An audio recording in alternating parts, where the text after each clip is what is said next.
The moment you turn the key or press the start button, your driving license is already being judged, scored, and redefined by rules that most Canadians haven't fully noticed yet, because the system is changing quietly, steadily, and with consequences that arrive faster than appeals can keep up.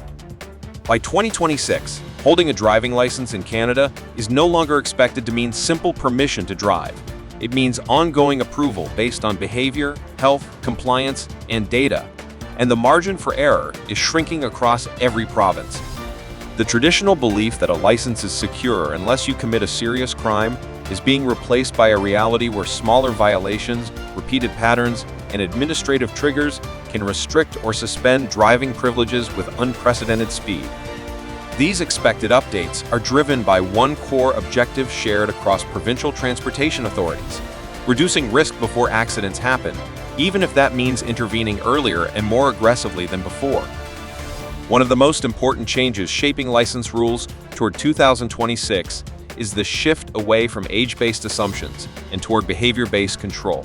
Graduated licensing systems were once focused almost entirely on young and inexperienced drivers, but policy directions now point toward expanding conditional licensing concepts to broader groups.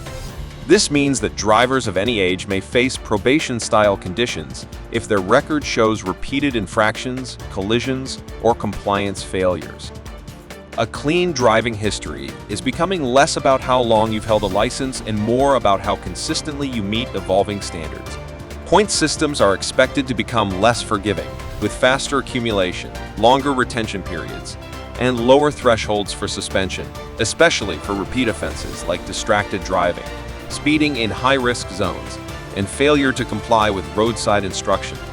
Digital transformation is another major force reshaping licensing rules. Physical license cards are increasingly secondary to centralized digital records that update in real time. By 2026, more provinces are expected to rely heavily on digital license status systems accessible instantly by law enforcement. This eliminates delays between violations and consequences. Suspensions, restrictions, or conditions can take effect immediately once a trigger is reached, often before a driver fully understands what has changed. Ignorance of status will no longer protect drivers because the system assumes continuous awareness and compliance. Digital identity integration also reduces administrative loopholes, making it far harder to operate with an expired, restricted, or conditionally invalid license without detection. Medical fitness to drive is another area under tightening review. Historically, mandatory medical checks focused largely on senior drivers, but expected reforms suggest broader application based on risk indicators rather than age alone.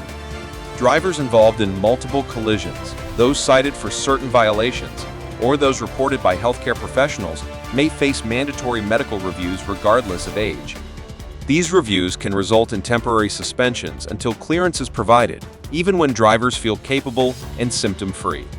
Vision standards, reaction time expectations, and cognitive assessments are being modernized with less tolerance for borderline results.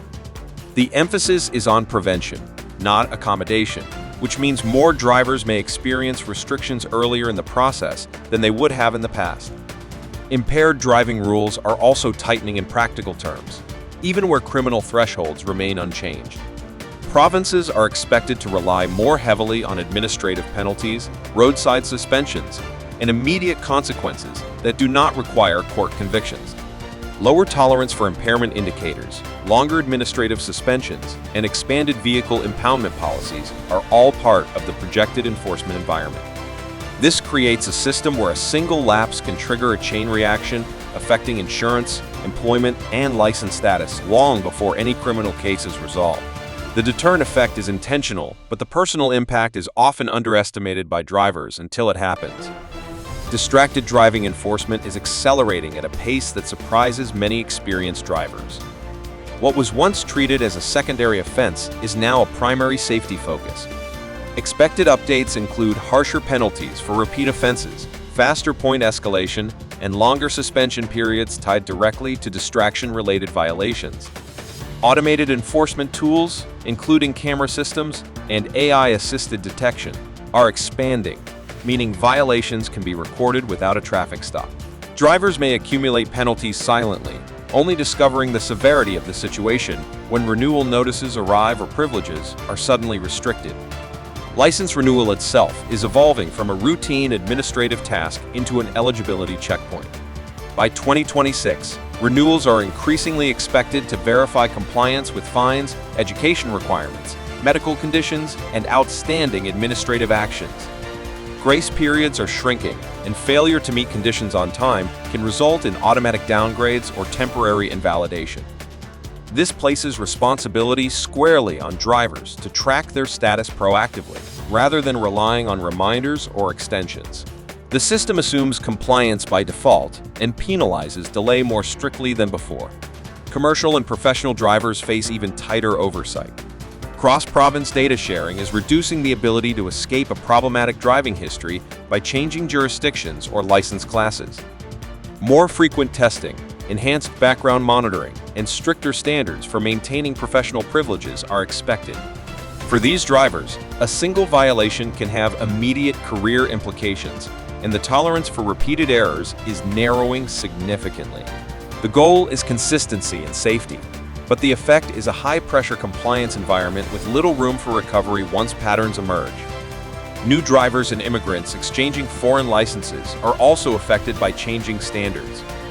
While Canada continues to recognize many international licenses, proposed and expected updates suggest more rigorous equivalency assessments, probationary periods, or mandatory testing for certain jurisdictions. The emphasis is on aligning driving behavior with Canadian safety expectations, rather than relying solely on documentation. This means that holding a valid foreign license may no longer guarantee immediate full privileges without conditions. Senior drivers remain a sensitive focus area, but the approach is shifting. Rather than blanket age-based restrictions, expected policies emphasize targeted evaluations following incidents or medical triggers. Conditional licenses limiting night driving, highway use, or distance traveled are becoming more common tools. These measures aim to balance independence with safety, but they also introduce more frequent reassessment and faster intervention than many seniors anticipate. Perhaps the most controversial direction is the move toward data-driven risk profiling.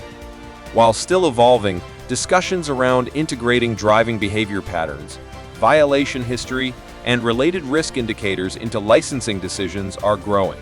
The system is increasingly designed to identify high-risk drivers earlier, potentially applying restrictions before severe incidents occur. Privacy protections are emphasized, but the underlying shift toward predictive oversight is clear.